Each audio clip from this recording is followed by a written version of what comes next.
Bienvenue dans le podcast Trends Bourse avec un regard sur l'actualité économique et vos investissements par Gaël Poncelet, journaliste chez Canal Z, et Guy Legrand, journaliste chez Trends Tendance. Ce podcast vous est présenté avec le précieux soutien de ING. Soyez les bienvenus dans ce nouvel épisode de Trends Bourse. Cette semaine, nous évoquons les raisons qui poussent l'or vers des sommets. À Bruxelles, le UCB surprend positivement malgré les obstacles auxquels l'entreprise doit faire face. Et puis enfin, focus sur Brederode, une valeur en perte de vitesse délaissée par les marchés. Bref, 3 dossiers, 3 tendances pour mieux comprendre l'actualité boursière. Bonjour Guy Legrand. Bonjour Gaël. Et nous allons donc entamer avec cet or qui ne cesse de grimper. Alors on en parle toujours comme étant une valeur refuge, mais là concrètement, moi j'aimerais comprendre comment on explique la hausse actuelle. Mais valeur refuge, c'est effectivement un peu la tarte à la crème que l'on sort toujours à propos de l'or. C'est peut-être pas tout à fait faux, mais c'est pas tout à fait vrai non plus. Personnellement, j'insiste lourdement sur le fait que ces incertitudes géopolitiques auxquelles on fait appel pour expliquer la hausse de l'or ne sont absolument pas convaincantes. Je ne me permettrai pas de dire que c'est de la foutaise. Mais enfin, je rappelle simplement que l'invasion de l'Ukraine n'a pas donné lieu à un envol de l'or. Il a un peu frémi, c'était le 24 février 2022, pour rappel. Il a un petit peu frémi et puis il est retombé à son niveau antérieur. Un an plus tard, l'or était plus bas que la veille du 24 février 2022. Donc l'incertitude géopolitique, c'en était une fameuse quand même. C'est peut-être que Poutine fait moins peur que Trump. C'est pas tout à fait impossible, quoique quand même, l'invasion de l'Ukraine, c'est un choc énorme.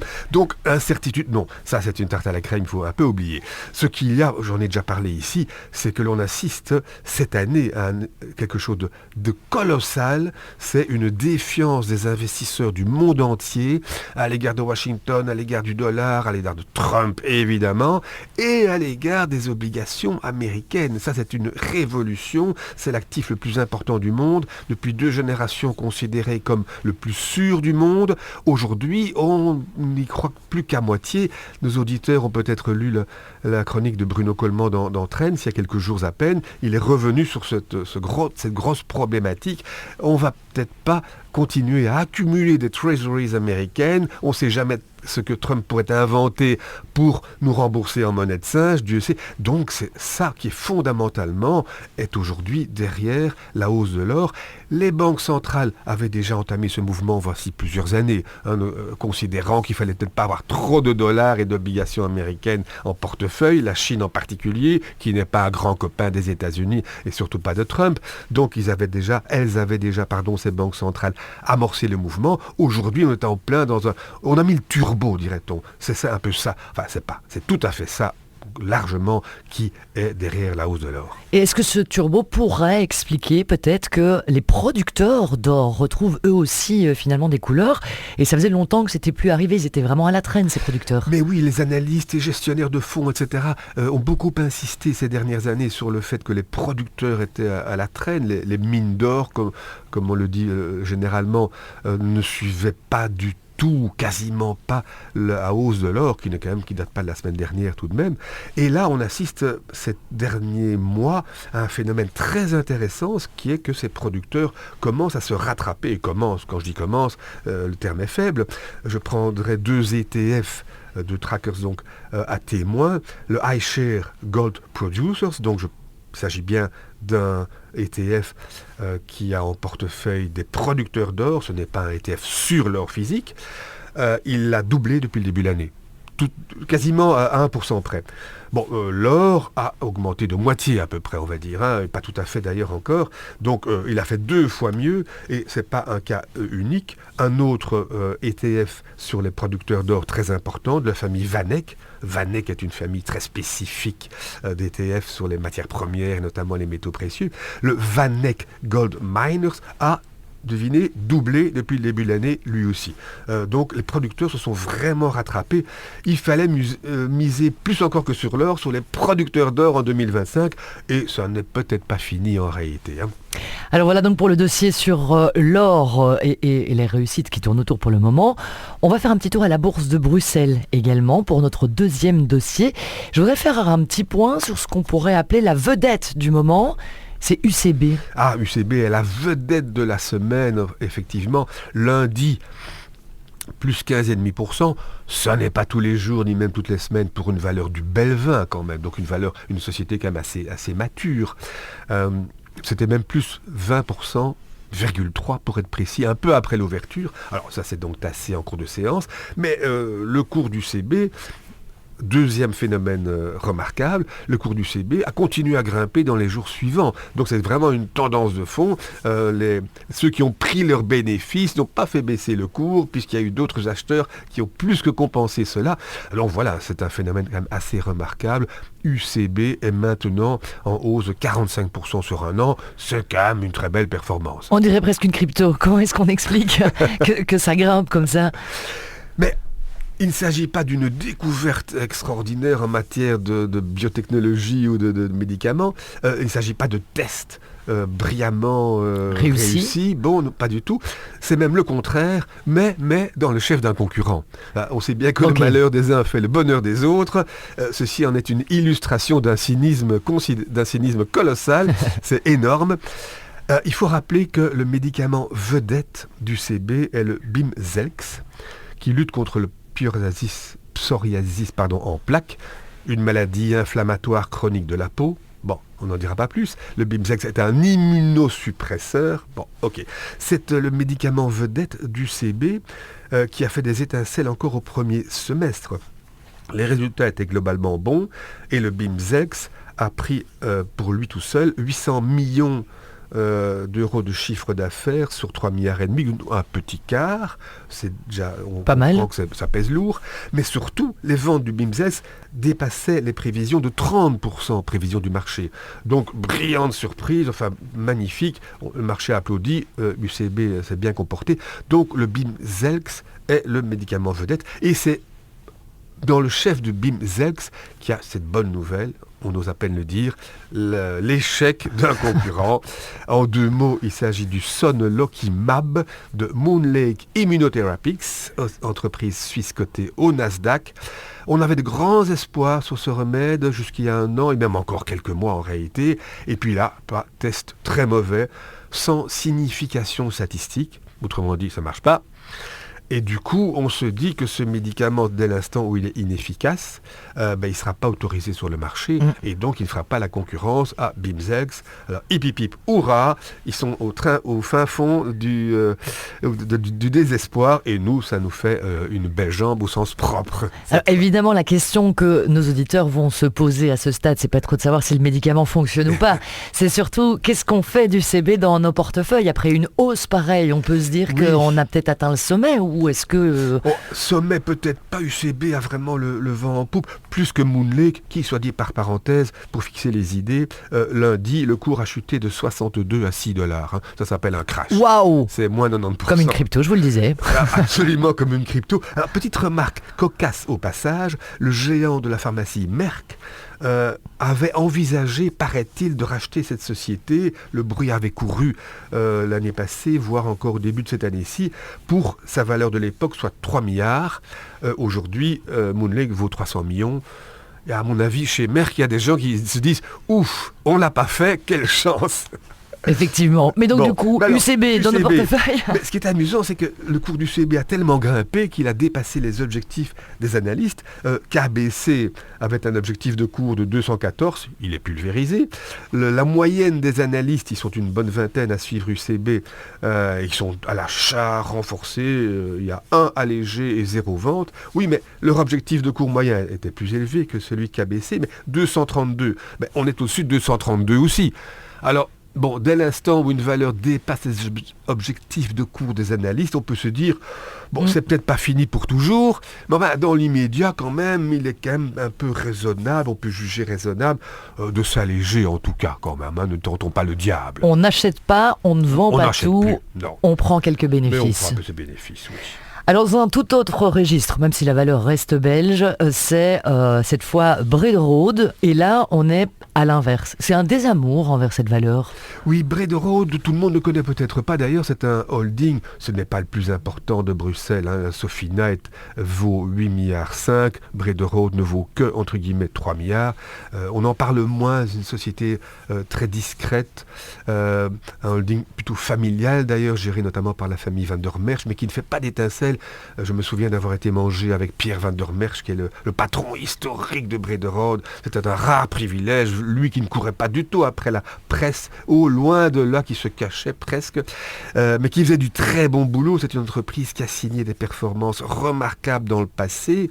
D'ailleurs, sur 10 ans, son return est de 13, return donc évolution de cours plus dividende, est de 13,2%. C'est exactement le double de la bourse européenne mesurée par le Stoxx 600. Il faut préciser donc surtout la grande qualité de Brederode, c'est d'être très investi dans le private equity. Et via des fonds, via des tours de table prestigieux, ils sont en lien avec Bain, Carlyle, EQT, ce qui n'est pas donné à tout le monde. Le private equity, on l'aime beaucoup, il faut en mettre dans son portefeuille absolument, c'est ce que disent tous les banquiers, mais en réalité, ces fonds ne sont pas à portée de tout le monde, il faut y mettre des millions, des dizaines de millions, et donc il y a quelques actions cotées en bourse qui permettent à l'investisseur particulier de jouer dans le private equity. Donc il y a Sofina et il y a Brederode qui a des relations de longue date privilégiées avec ces fonds remarquables. Donc Brederode, c'est sa grande qualité. Mais comment est-ce qu'on peut expliquer alors que son cours soit en panne ? Mais en fait, sur 10 ans, c'est merveilleux. Sur 20 ans, ça n'est pas mauvais non plus. Ces dernières années, ça n'a plus tout à fait ça. Ils sont un petit peu en panne depuis 2022. Ça fait presque 3 ans. Ça fait presque 3 ans, oui. Et cette année-ci est mauvaise. Cette année-ci, le cours a baissé de 7%. Et là, malheureusement, pour de bonnes raisons, le portefeuille coté au premier semestre a donné des gains de 25 millions. L'année passée, c'était 87. Et alors surtout, le private equity, qui est exprimé en dollars, avec un dollar en chute libre, le private equity a perdu 165 millions de valeur l'année passée, avait gagné 139 millions de valeur. La différence donc dépasse 300 millions, c'est-à-dire un dixième de la valeur de Brederode. Ça fait quand même assez mal, il faut bien le dire. Alors, on n'imagine quand même pas que le dollar continue à chuter comme ça, même s'il pourrait baisser encore. Mais enfin, Brederode donc a des liens merveilleux, en fait, précieux, exceptionnels avec des grands partenaires du private equity. Quand même, on peut imaginer que ses dirigeants n'ont pas perdu la main. Sa santé financière est excellente et la décote par rapport à sa valeur est maintenant de 20%. Historiquement, c'était 10%. On se dit que ça pourrait être une porte d'entrée quand même pour l'investisseur. À moyen terme, évidemment, ce n'est pas la spéculation de la semaine. Autant UCB n'est pas une vedette en promo, autant on pourrait se dire que Brederode pourrait représenter une opportunité quelque part. Oui, là on estime que ça peut être un bon moment de se réintéresser à cette valeur qui a un tellement beau palmarès finalement. Finalement, de tout ça, de tous ces 3 dossiers très différents, qu'est-ce qu'on peut tirer comme leçon cette semaine ? Mais je veux dire qu'on a abordé ça pour UCB, pas pour l'or aussi un petit peu. Faut-il prendre ses bénéfices, faut-il revendre ? Je crois qu'il n'est pas toujours facile à savoir si on a affaire à une hausse qui se calmera parce qu'il n'y a pas de raison fondamentale pour que ça continue à exploser, ou si l'on a affaire à une tendance de fond, c'est pas facile à savoir, et c'est dommage évidemment parce que ça fait une grosse différence. UCB, il y a une bonne nouvelle. Oui, bon, est-ce qu'il n'y a pas un problème avec Trump et les médicaments ? Bon, enfin, soit, pour l'instant, il y a une bonne nouvelle, on réagit. On peut estimer que cette valeur ne va pas monter de 20% toutes les semaines. Il n'y a aucune raison, évidemment. Donc, prendre ses bénéfices en partie semble logique. Pour l'or, il y a un trend fondamental. Alors, ça ne veut pas dire que l'or va encore doubler d'ici la fin de l'année. Évidemment, on dit qu'il va doubler. Mais je rappelle que Goldman Sachs, qui n'est quand même pas une boutique de rigolo, a avancé un cours possible de $5,000 pour l'année prochaine. $5,000, donc contre moins de 4,000 encore aujourd'hui, en dépit d'une forte hausse. Ça n'est pas farfelu si l'on considère qu'effectivement, les investisseurs institutionnels et les banques centrales de nombreux pays du Sud délaissent les treasuries américains pour acheter de l'or. Il y a là un trend fondamental. Et le trend fondamental, juste, vous a fait un petit rappel historique, enfin un petit souvenir historique, années 80, donc ça date pas d'hier, mais années 80, début, c'est le renouveau du capital à risque, la résurrection des économies en Europe, en particulier en Belgique aussi, donc bien sûr, le renouveau, la résurrection des bourses. En 84, les professionnels, je pense à une grande maison en particulier, recommandaient de vendre Solvay à 4 000 francs. Elle venait de 2 000 francs en 82. Ça avait doublé, vous imaginez, messieurs, dames, c'est quand même pas rien. 4 000, je rappelle. 3 ans après, 15 000. il n'avait pas compris, contrairement à Roland Leuchel, le gourou de l'époque, que cette valeur allait exploser comme le reste de la bourse, parce que tout allait beaucoup, beaucoup, beaucoup mieux. Et donc voilà, quand il y a un trend fondamental, là, prendre ses bénéfices est toujours un peu hasardeux. Il faut les prendre avec beaucoup de prudence dans ce cas-là, en tout cas. Bon, donc si je dois résumer, l'or, on achète, on conserve et on attend. Il y a une tendance. Oui, l'or est bien parti sans doute. Il y aura des retours de manivelle, c'est évident, mais enfin, il y a une tendance fondamentale qui est considérable. On a UCB qu'on va alléger un peu histoire de prendre quelques bénéfices. Et puis, s'il nous reste quelques petits sous, pourquoi pas commencer une petite investissement avec une opportunité peut-être chez Brederode. Chez Brederode, avec plaisir. Eh bien voilà, merci beaucoup Guy Legrand pour cette analyse. Je vous rappelle à vous, chers auditeurs, que vous retrouvez cet épisode sur notre site trendz.be et puis sur toutes les plateformes de streaming. Tous les autres sont disponibles également. On se retrouve très bientôt, Guy. Avec grand plaisir. Au revoir. Nous écoutons maintenant l'intervention d'un expert en investissement de ING avec son analyse de la situation économique actuelle. Bonjour et bienvenue dans ce podcast. Alors aujourd'hui, je voudrais vous parler des marchés émergents. Ces derniers bénéficient actuellement de vents favorables sur les marchés financiers.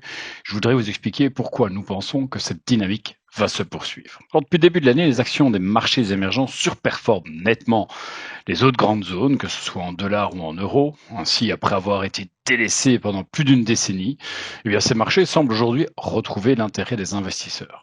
L'indice MSCI des marchés émergents affiche par exemple une hausse de 12% en euros cette année, contre seulement 3,8% pour les actions mondiales, 0,4% pour les actions américaines et 6,1% pour les actions japonaises. Alors nous pensons que cette tendance va continuer dans les mois à venir et c'est pourquoi nous avons décidé de surpondérer les marchés émergents dans notre stratégie d'investissement.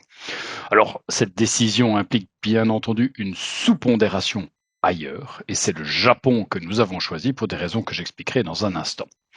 Alors, mais d'abord, pourquoi cet enthousiasme pour les marchés émergents? Alors, premièrement, les analystes anticipent une croissance des bénéfices de 12,5% en 2025 pour les entreprises émergentes, contre 7,5% pour les marchés développés, et une baisse de 8,2% pour le Japon. Alors, cette tendance, elle devrait se poursuivre en 2026 et donner évidemment l'avantage aux émergents. Deuxièmement, ces entreprises émergentes sont plus résilientes face aux chocs commerciaux que nous connaissons actuellement, car elles génèrent l'essentiel de leur chiffre d'affaires sur leur marché domestique. À l'inverse, des géants japonais comme Toyota ou Sony dépendent fortement des consommateurs américains, avec respectivement 40 et 32% de leurs revenus réalisés aux États-Unis. Alors, troisièmement, les devises émergentes s'apprécient face au dollar, ce qui soutient historiquement leur marché d'actions. Et c'est exactement ce que nous observons aujourd'hui, puisque le dollar américain s'est déprécié cette année face à 18 des 23 principales devises émergentes. Et cette pression baissière sur le dollar, elle devrait se poursuivre, notamment après la première baisse de taux de la Fed en septembre, qui pourrait être suivie de 2 autres baisses d'ici fin 2025. Enfin, les valorisations des émergents restent attractives. Les actions émergentes se négocient à 14,3 fois les bénéfices attendus, contre 20 à 24 fois pour les actions américaines, mondiales et japonaises. Et concernant le Japon, que nous sous-pondérons, ce marché fait face à 2 défis majeurs. D'une part, la Banque centrale du Japon, la BOJ, devrait relever ses taux en octobre, ce qui pourrait faire grimper le yen et ainsi pénaliser les exportations japonaises. D'autre part, elle a annoncé vouloir réduire la taille de son bilan en vendant une partie de ses ETF en actions japonaises. Ces 2 éléments risquent bien de peser sur la performance relative de la bourse japonaise. Merci pour votre attention et à très bientôt pour un nouveau podcast sur les marchés financiers. Voilà pour cet épisode du podcast Trends Bourse. Vous trouverez plus d'astuces, de conseils et d'analyses pour vos investissements chaque semaine dans Trends Tendance. Ce podcast vous est présenté avec le précieux soutien de ING.